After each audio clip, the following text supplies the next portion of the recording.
Essa narrativa que a Pro acabou de falar, que o Felipe viu no filme, essa narrativa, ela foi tida como mito, como uma história inventada por Homero, né? Foi tida como mito por séculos, séculos e séculos.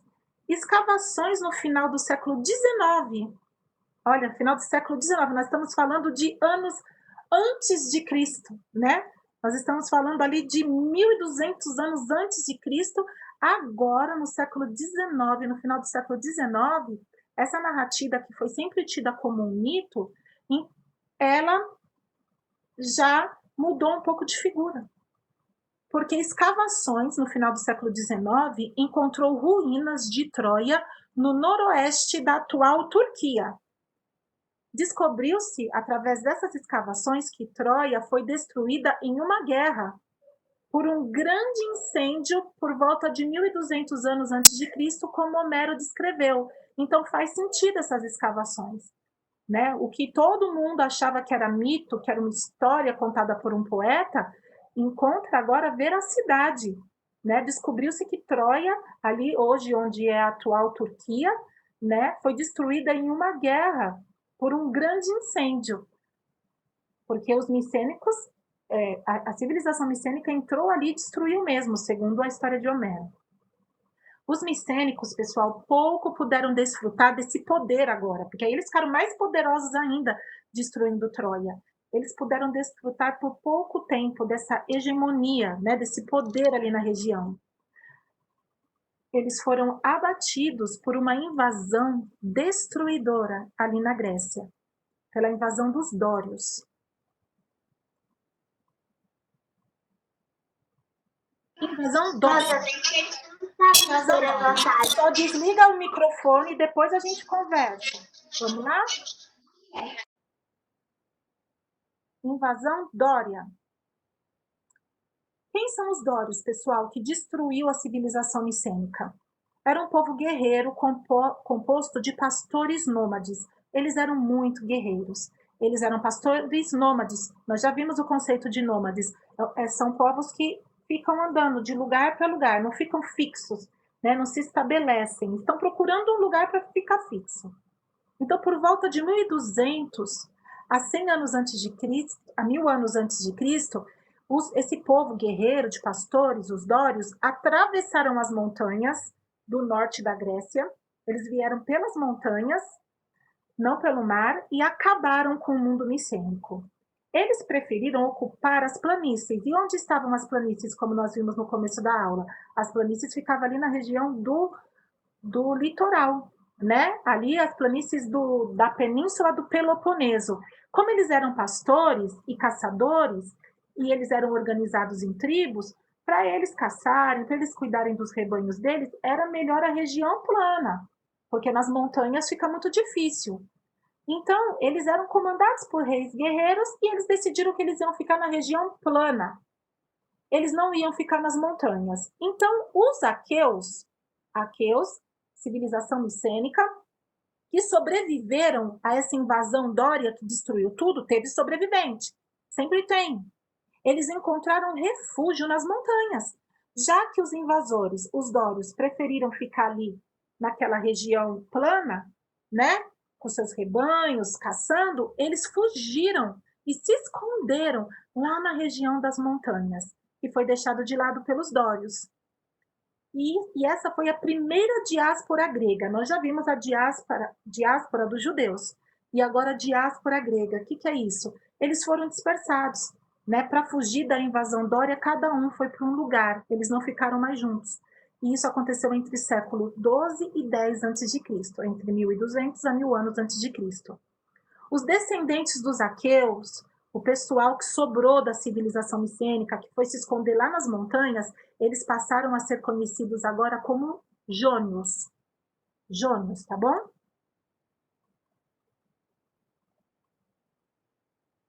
A Grécia Homérica, séculos 12 a 8 a.C. Os aqueus, pessoal, após fugirem, né, serem expulsos pelos dórios, eles se viram diante de algumas situações. O povo dório veio e acabou com tudo. O que ia ser deles agora? Vamos fugir para as montanhas? Ok, vamos. Mas como nós vamos garantir agora esse pouco de gente que ficou? Essa nova comunidade agora, que não é mais civilização micênica, agora são os jônicos. O que a gente vai fazer? Como a gente vai preservar a nossa cultura?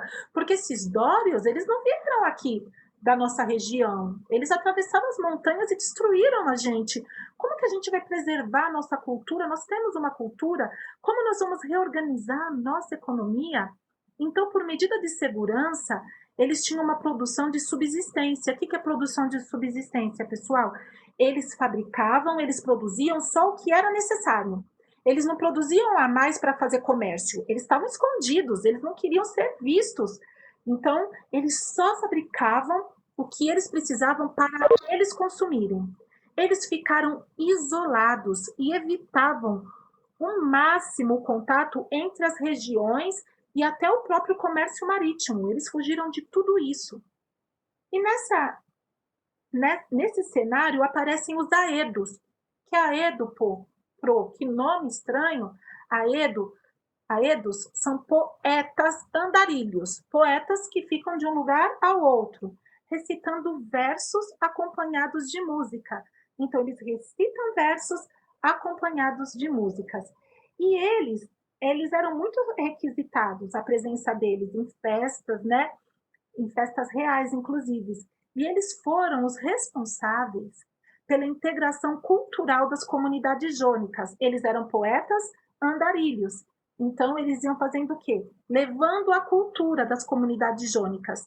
Através deles, eles preservaram e fortaleceram os vínculos entre as comunidades jônicas. Estava cada um no cantinho escondido, vivendo ali a sua vida, mas através dos aedos, que eram poetas andarilhos, que falavam poesia através da música, essa integração cultural foi feita. E entre as várias histórias contadas, cantadas pelos aedos, a mais destacada era a da Guerra de Troia. Era o sucesso, era o que todo mundo não cansava de ouvir. E eles eram convidados de honra nos palácios reais. Por volta do século IX a.C., as narrativas eram orais, né? Então não era escrita, eles falavam e cantavam. Em versos que tinham como tema a Guerra de Troia, foram integradas em duas epopeias. São narrativas grandes, gigantescas, epopeias. Nós vamos provavelmente fazer um trabalho sobre isso para fixar melhor. Então, a primeira era Ilíada, que contava a Guerra de Troia. Então, Ilíada, a epopeia Ilíada conta a Guerra de Troia, e a Odisseia, que também foram feitas por Homero. Então, Homero era um aedo. Quem era Homero? Um aedo, um poeta andarilho, que falava poesias através da música. E ele fez essas duas epopeias que são famosas desde aquela época, solicitadas nos palácios reais desde aquela época, até hoje são famosas, que é Ilíada, que conta a história da Guerra de Troia, e Odisseia, que conta a história de um guerreiro. Homero, ele nasceu ou em Esparta, ali na região da Jônia, ou na ilha de Quios, no mar Egeu. As epopeias homéricas foram registradas por escrito somente por volta do ano 700 a.C. Ilíada narra os episódios da Guerra de Troia, né? Ilion, Ilíada. Lembra que os gregos chamavam Troia de Ilion. E Odisseia conta as aventuras de Ulisses, né? Odisseu vem Odisseia, que era rei de Ítaca. Ilíada e Odisseia estabeleceram o fundamento da identidade grega. Veja a cultura, né? Estabelecendo o fundamento da identidade de quem são os gregos. O dialeto jônio passou a ser a língua comum entre os gregos. Valores e princípios ali das epopeias de Homero, valores e princípios de Ilíada e Odisseia moldaram o caráter de geração de jovens, porque traziam bons princípios. Esses textos. As instituições e crenças religiosas, a visão dos deuses apresentada em Ilíada e Odisseia influenciou a religião. é um patrimônio cultural do mundo grego. E preservou a unidade cultural em um momento de crise. Naquele momento de crise, onde aquela civilização micênica agora tenta sobreviver, agora não é mais aqueus, são jônios, e tentando sobreviver em meio a essa crise, através da, das epopeias de Homero, de toda essa cultura, a unidade foi preservada, a unidade cultural foi preservada nesse momento de crise.